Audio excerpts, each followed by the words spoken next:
선택이라는 제목의 영화가 있습니다.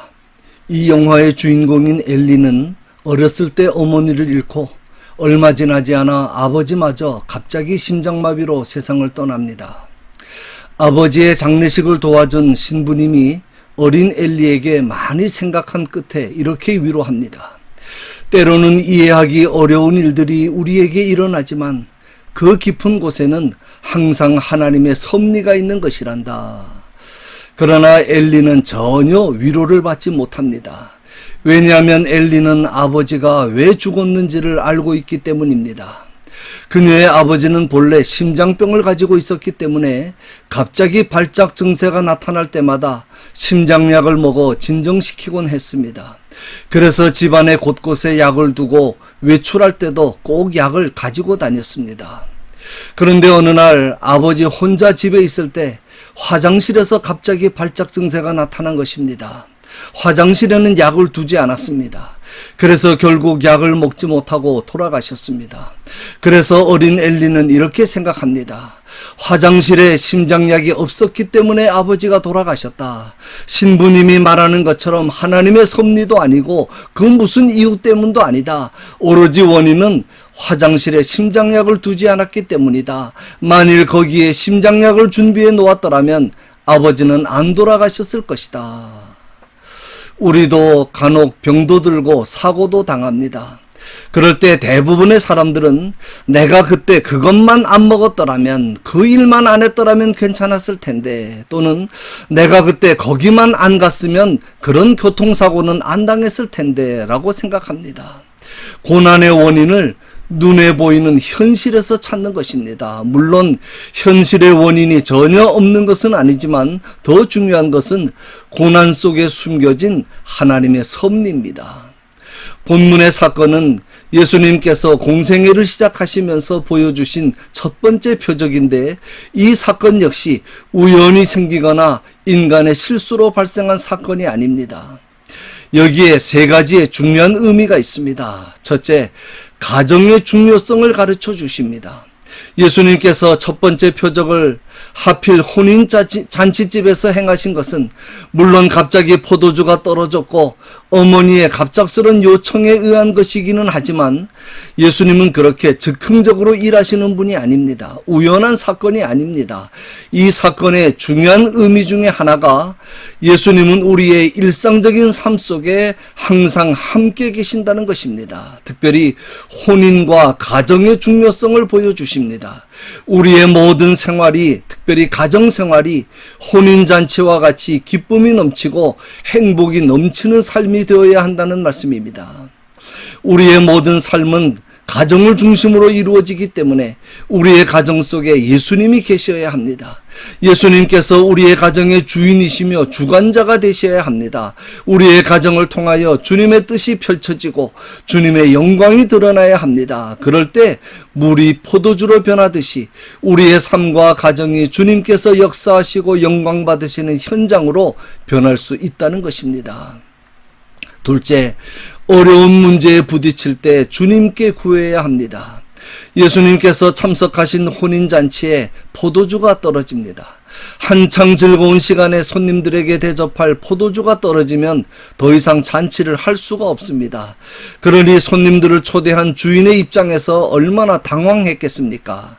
예수님이 계시고 예수님과 함께 살아가는 삶 속에도 많은 어려움이 있습니다. 예수님을 내 가정과 삶의 주인으로 모시고 살아가는 잔치집같이 기쁘고 즐거운 삶 속에도 언제든지 우리의 힘으로 해결할 수 없는 어려운 문제가 닥칠 수 있습니다. 그럴 때 어떻게 해야 합니까? 하나님의 아들이신 예수님께서 포도주가 떨어진 사실을 모르셨을 리 없습니다. 다 아시지만 예수님은 가만히 기다리십니다. 예수님의 어머니가 예수님께 저들에게 포도주가 없습니다 라고 말한 것은 단순히 알려주기 위한 것이 아니고 이 문제를 해결해 달라는 간청이며 기도입니다. 우리도 어려운 문제가 있을 때 제일 먼저 주님께 구해야 합니다. 미리 판단하거나 절망하거나 포기하기 전에, 걱정과 염려에 사로잡혀 이 방법 저 방법 찾아다니기 전에, 사람 찾아다니면서 도움을 구하기 전에 먼저 기도해야 합니다. 마리아도 먼저 이웃에게 빌리러 갈 수도 있고 시장에 사람을 보낼 수도 있었지만 먼저 예수님께 구합니다. 이것이 바로 문제 해결의 비결입니다. 셋째는 구했으면 믿고 말씀에 순종해야 합니다. 예수님께서 비록 이 일이 나와 무슨 상관이 있습니까? 내 때가 아직 이르지 않았습니다. 라고 거절하는 어투로 말씀하셨으나 마리아는 예수님께서 문제를 해결해 주실 줄로 믿고 하인들에게 지시합니다. 너희에게 무슨 말씀을 하시든지 그대로 하라. 무슨 말씀하고 그대로가 중요합니다. 예수님께서 문제를 해결해 주시는 방법은 항상 인간의 상상을 초월하는 방법이기 때문에 이해가 안 된다고 의심하거나 순종을 미루지 말고 또는 가감하지도 말고 말씀하신 그대로 순종하라는 것입니다. 예수님께서 하인들에게 그곳에 있는 큰 돌 항아리 6개에 물을 가득 채우라고 말씀하십니다. 하인들은 예수님의 말씀에 그대로 순종합니다. 물을 다 채우자 이제는 떠서 연회장에게 갖다 주라고 하십니다. 그렇게 해서 잔치를 무사히 마치게 됩니다. 사실 예수님은 말씀으로 우주 만물을 만드신 분이기 때문에 이런 방법이 아니라도 얼마든지 포도주를 만드실 수 있습니다. 그런데도 이런 방법을 쓰시는 것은 순종이 중요하기 때문입니다. 순종에는 반드시 2가지 요건이 필요합니다. 완전한 순종과 즉각적인 순종입니다. 항아리에 물을 가득 채울 때까지는 물이 포도주로 변하지 않았습니다. 한 동이씩 부을 때마다 조금씩 변한 것이 아닙니다. 물을 항아리의 아귀까지 다 채웠을 때까지도 포도주로 변하지 않았습니다. 그 물을 연회장에게 떠다 줄 때, 즉 완전히 순종했을 때 포도주로 변합니다. 그리고 순종을 미루면 안 됩니다. 즉각적으로 이행해야 합니다. 항아리에 물을 채우라면 즉시 물을 채우고 사람들에게 떠다 주라면 즉시 떠다 주어야 합니다. 물을 떠다 줬다가 괜히 봉변이라도 당하면 어떡하나, 그런 인간적인 생각은 다 버려야 합니다. 그렇게 기도하고 믿고 순종할 때 주시는 귀한 축복이 2가지가 있습니다. 하나는 구하고 기대했던 것보다 항상 더 좋은 것으로 주십니다. 하인이 떠다 준 포도주를 마셔본 연회장은 깜짝 놀랍니다. 연회장은 음식 맛에 관한 한 전문가입니다. 맛을 보니 포도주의 맛이 너무 좋은 것입니다. 보통 잔치집에서는 포도주를 줄 때 처음에 좋은 것을 주고 사람들이 취해서 감각이 둔해지면 점점 나쁜 것을 줍니다. 이것이 보통 사람들의 방법입니다. 그런데 나중에 좋은 포도주가 나오니까 연회장과 모든 손님들이 놀라서 감탄을 하는 것입니다. 축복 또 하나는 믿고 순종하는 사람만 기적을 체험할 수 있습니다. 연회장과 손님들은 그 맛있는 포도주가 어디에서 온 것인지 알지 못했으나 그것을 떠온 하인들은 알고 있습니다. 그러니까 구하고 믿고 순종한 예수님의 어머니와 하인들만 아는 것입니다. 참 중요한 말씀입니다. 예수님께서 함께 계시는 은혜의 자리, 놀라운 기적의 현장에 함께 있었다고 해서 무조건 다 기적을 체험하고 다 은혜 받는 것이 아닙니다.